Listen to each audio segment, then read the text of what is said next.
Hello दोस्तों। आज मैं आपको रेलवे से जुड़ी बहुत बड़ी अपडेट के बारे में बताने जा रहा हूं।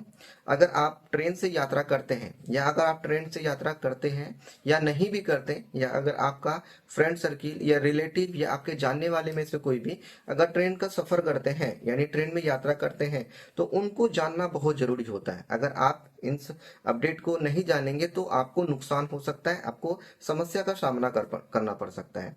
तो सबसे पहली जो अपडेट है वो अपडेट है कि हमारा ट्रेन का जो टिकट का जो रिजर्वेशन होता है, यानी कि जो बुकिंग होता है, यानी कि ट्रेन का टिकट का जो बुकिंग होता है, वो बुकिंग हम लोग जो करवाते हैं, कहीं भी अगर सफर करना होता है तो हम लोग ट्रेन का बुकिंग करवाते हैं। स्लीपर क्लास का हो या थर्ड टायर क्लास का एसी हो या फर्स्ट क्लास एसी हो या सेकंड क्लास का एसी हो, ठीक है। तो हम लोग बुकिंग करवाते हैं। तो बुकिंग का जो होता है वो जो समय था, अगर हमको जाना है, अगर 4 मंथ पहले जाना है, तो हम जाकर के क्या करते हैं, यानी कि 4 मंथ पहले हम उन चीजों का बुकिंग करवा सकते थे, यानी कि बुकिंग कर सकते थे। ये पहले का नियम था। लेकिन अब उन चीजों को बदल करके आपका 2 मंथ कर दिया गया, यानी कि 4 मंथ पहले जो आप बुकिंग करवा सकते थे, लेकिन आप 4 मंथ पहले बुकिंग नहीं करवा सकते, और अब आपको 2 मंथ पहले, यानी कि आप 60 दिन पहले ही बुकिंग करवा सकते हैं। 60 दिन तक के अंदर का ही बुकिंग करवा सकते हैं, उससे ज्यादा का बुकिंग आप नहीं करवा सकते हैं। तो ये पहली अपडेट थी। दूसरी अपडेट ये है कि जो कि आपका तत्काल टिकट होता है, जो तत्काल टिकट हम लोग बनवाते हैं, उससे रिलेटेड है। जैसे कि आपको पता है कि तत्काल टिकट वो व्यक्ति बनाते हैं जिसको इमरजेंसी में कहीं निकलना होता है, यानी कि अगर कल ट्रेन है तो उसका एक दिन पहले, यानी कि 24 घंटा पहले उसका ट्रेन का टिकट बनाते हैं, है ना। तो वो तत्काल टिकट हम लोग बनवाते हैं। और तत्काल टिकट बनाने का जो है ना, एक फिक्स टाइम दिया जाता है, उसी टाइम पे आपको तत्काल का टिकट बनाना होता है। तो तत्काल टिकट जो बनाने के लिए जाते हैं, या तत्काल टिकट जो आप खुद से बनाते हैं या किसी सीएससी सेंटर वाले से बनाते हैं, या जो तत्काल टिकट यानी कि टिकट एजेंट जो होता है, आईआरसीटी का जो ऑथराइज एजेंट होता है, उनसे हम लोग जाकर के बनवाते हैं। यानी तो हम लोग रेलवे का जो मेन काउंटर होता है ना, स्टेशन में जो काउंटर होता है तत्काल का, वहां पे जाकर के बनवाते हैं।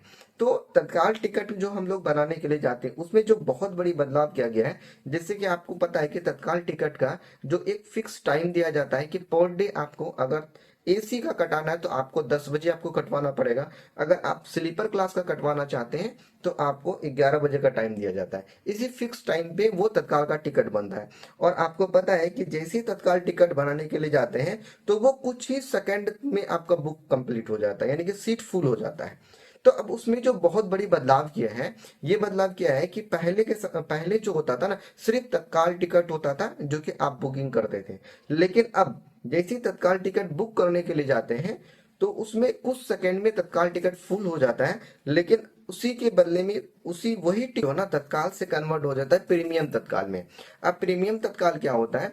प्रीमियम तत्काल में सरकार जो होती है, आप टिकट बुकिंग करने के लिए जाएंगे तो तत्काल में आपका एक फिक्स अमाउंट ही आपका पेमेंट जमा करना होता है, पेमेंट कटाना होता है, तो आपका तत्काल टिकट बन जाता है। लेकिन प्रीमियम तत्काल में क्या होता है कि प्रीमियम तत्काल में आपका जो पैसा होता है वो आपको 2 गुना 3 गुना या 4 गुना तक भी लग सकता है, 5 गुना तक भी लग सकता है। इसका कोई भी फिक्स अमाउंट नहीं होता है। तो ये बहुत बड़ी बदलाव किया गया है कि प्रीमियम तत्काल में टिकट तो कंफर्म आपको मिल जाता है, 99% में आपको मिल जाता है, लेकिन आपका जो चार्ज होता है, जो टिकट का चार्ज होता है, वो बहुत ही हाई लिया जाता है। तो ये बहुत बड़ी बदलाव किया गया है। और तीसरा जो हमारे पास प्रश्न आता है कि सर अगर हम तत्काल टिकट बना लिए हैं, हमारा तत्काल टिकट कंफर्म हो गया, या तत्काल टिकट हम जो कटाए वो वेटिंग कट गया है, तो उसका क्या रिफंड मिलेगा, या तत्काल टिकट कैंसिल होता है क्या? तो इसका मैं आपको बताऊं, तत्काल टिकट अगर आपका वेटिंग कटा हुआ है, अगर ऑनलाइन अगर आप तत्काल टिकट वेटिंग कटाएं, वो टिकट कंफर्म नहीं होता तो वो ऑटोमेटिकली कैंसिल हो जाता। पहला, अगर आप तत्काल टिकट काउंटर से कटाए हैं या आप ऑनलाइन कटाए हैं, वो टिकट अगर आपका कंफर्म है, उस टिकट को अगर आप कैंसिल कराएंगे तो आपको रिफंड 0 रुपये मिलता है, आपको रिफंड 1 रुपया भी एक्स्ट्रा नहीं मिलेगा। यानी कि तत्काल टिकट कैंसिल तो होता है, लेकिन कैंसिल के एवज में जो सरकार आपको रिफंड देगी वो रिफंड बिल्कुल भी 0 देगा। तो इस स्थिति में क्या करते हैं, जितने भी यात्री तत्काल टिकट जिसका कंफर्म होता है, वो तत्काल टिकट अगर कंफर्म होता है, वो यात्रा करने का होता है तो वो तो कर ही लेते हैं। और जिसको अगर वैसा कुछ इमरजेंसी आ जाता है तो वो तत्काल टिकट को वो कैंसिल नहीं नहीं करवाते, क्योंकि कैंसिल कराने का तो कोई फायदा है नहीं, क्योंकि कैंसिल कराएंगे तो उसका रिफंड तो मिलेगा नहीं, तो इस वजह से वो तत्काल टिकट को कैंसिल नहीं करवाते। तो ये बहुत ही 3 बड़ी अपडेट निकल करके आए जो कि आपके साथ शेयर करना बहुत जरूरी था। वीडियो कैसा लगा होगा, वीडियो पसंद आया हो तो वीडियो को लाइक कर दीजिएगा, जिसको जानकारी नहीं हो तो उसको जरूर शेयर कर दीजिएगा, चैनल पे नहीं होंगे तो प्लीज चैनल को जरूर सब्सक्राइब कर जाइएगा। चलिए तो मिलते हैं एक नई वीडियो में नई जानकारी के साथ साथ। तत्काल के लिए जय हिंद, जय भारत।